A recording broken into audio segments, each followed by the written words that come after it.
جہاد بس اتنا تک محدود رہ گیا ہے کہ ختم شریف پڑھ لیا، 11ویں شریف کا کھانا کھا لیا، اور جب 11ویں والے پر بمباری ہو رہی تو چپ کر کے خاموش سب بیٹھ گئے۔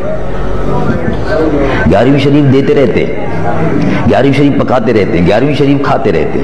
سبحان اللہ، کرنی چاہیے، بڑی برکت ہے، ہم خود کرتے ہیں، حاضر بغداد شریف بھی ہوتے ہیں، لیکن جب 11ویں والے پیر کے مزار پر بمباری ہو رہی تھی تو لوگ بیچارے خاموش ہو گئے تھے، کچھ نہیں بول رہے تھے۔ کیوں؟ اس لیے کہ حکومت ناراض ہو جاتی اور امریکہ ناراض ہو جاتا۔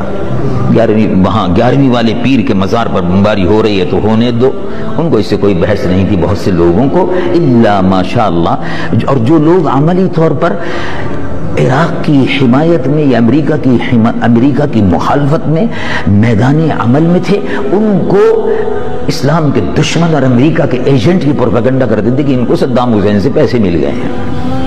صدام حسین تو پیسے بعد میں دیتا، پیسے تو پہلے 11ویں والے پیر دے رہے تھے، ان کا کھاتے آ رہے تھے ہم لوگ، وہ دے رہے تھے، ان کا کھا رہے تھے تو پھر انہی کا گا بھی رہے تھے۔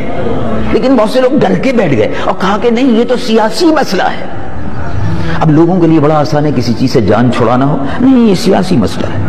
اچھا بھئی سیاسی مسئلہ کیا ہوتا ہے؟ کہاں یہ بغداد شریف پر اگر بمباری ہو رہی ہے تو اس کے خلاف احتجاج کرنا یہ بھی سیاسی مسئلہ ہے۔ اچھا تو یہ بھی سیاسی مسئلہ ہے اور حکومت بھی سیاسی مسئلہ ہے اور یہ بھی سیاسی مسئلہ ہے، تو پھر سیاسی مسئلے کس کے لیے رکھو گے بھائی؟ تو پھر یہودی سیاسی مسئلہ چلائیں گے مسلمانوں کا، پھر عیسائی مسلمانوں کا سیاسی مسئلہ چلائیں اور ہندو مسلمانوں کا سیاسی مسئلہ حل کریں۔ سیاسی مسئلے تو مسلمانوں ہی کو حل کرنے ہوں گے۔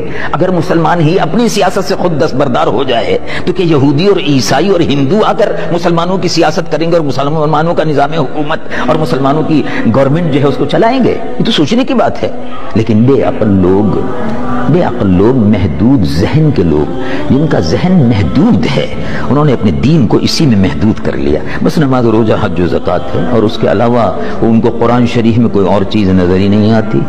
اگر وہ نماز روزہ حج و زکوٰۃ ہی تھا تو پھر ابوبکر صدیق کو حکومت کرنے کی اور حکمراں بننے کی ضرورت کیا تھی؟ ابوبکر صدیق تو نقش بندیوں کے پیشوا ہیں، ختم خواجگان پڑھتے رہتے مسجد نبوی میں، حکومت کرنے کی کیا ضرورت تھی؟ عمر فاروق رضی اللہ عنہ مرضا کو حکومت کرنے کی کیا ضرورت تھی؟ اور راتوں کو تہجد کی نماز چھوڑ کر، مسجد نبوی چھوڑ کر مدینے کی گلیوں میں بیواؤں اور یتیموں کے گھروں کو تلاش کرنے کی کیا ضرورت تھی؟ کبھی سوچا؟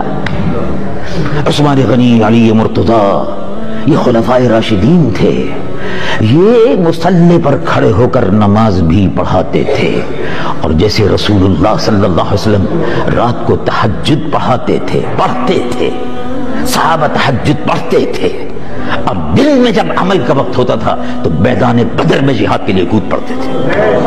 یہ بھی سنت ہے، فقط وہی سنت نہیں ہے۔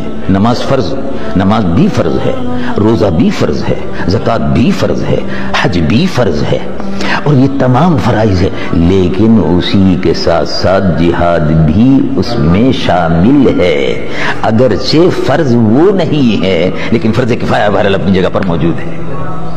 اچھا بہرحال بات یہاں سے چلی تھی کہ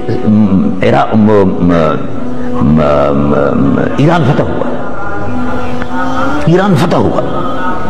اب دیکھو، اگر کوئی آدمی ممبر پر بیٹھ کر کوئی آج کل کے زمانے میں سیاسی گفتگو کرنے لگے کہ فلاں جگہ مسلمانوں پر مظالم ہو رہے ہیں، فلاں جگہ مسلمانوں کے ساتھ یہ زیادتی ہو رہی ہے، تو بعد میں مقتدی اور مسلی میں اپنی متشرع حیثیت کے حاضر ہوتے ہیں، امام صاحب آپ نے بڑی سیاسی تقریر کر دی، کیا ضرورت تھی ذکر کرنے کی؟ چیچنیا، پتہ نہیں چیچنیا کہاں ہے، اخبار ہی نہیں پڑھتے، بے وقوف جاہل اخبار نہیں پڑھتا، اس کو جغرافیہ کا پتہ نہیں کہ چیچنیا کہاں ہے، مسلمانوں کے حال سے بے خبر ہے۔